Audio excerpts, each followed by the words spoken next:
لیکن اللہ تعالیٰ نے مشکلات کے لیے اس کے طریقے بھی رکھے ہیں، لیکن ساتھ میں یہ بھی ایک ضروری ہے جو سمجھنے کی بات ہے۔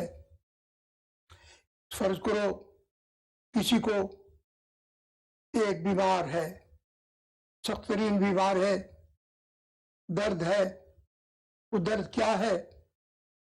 وہ اللہ تعالیٰ کی طرف سے تنبیہ ہے جو جسم کو بخشی ہے کہ بھائی باہر سے کچھ کرو، اندر سے کچھ نہیں ہو سکتا، تو آپ میں بھاگ دوڑ کرتے ہیں۔ اسی طرح سے جب مصیبت آتی ہے دنیاوی، تو پھر آدمی کو وہ اس لیے مصیبت آتی ہے کہ آدمی بھاگ دوڑ کرے اور اس مصیبت سے نجات ہو۔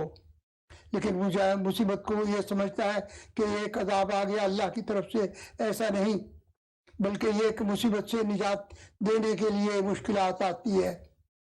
آدمی جب گر جاتا ہے نیچے، کیوں گرتا ہے؟ تاکہ اٹھ کے کھڑا ہو۔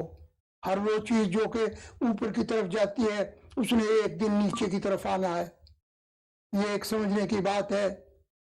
تو جب مشکلات آئی ہے تو اس کا حل تلاش کرو، لیکن حل خالی وظیفوں میں نہیں، بلکہ اپنے ہاتھ پاؤ سب کو بروئے کار لاؤ۔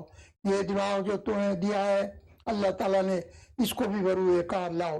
جن لوگوں نے اس کو دماغ کو استعمال کیا وہ چاند پر پہنچ گئے، اور جو ہاتھ پر ہاتھ رکھ کے بیٹھتے رہے دعاؤں کے سہارے، وہ اس دنیا اور دوسری دنیا میں ناکام رہے۔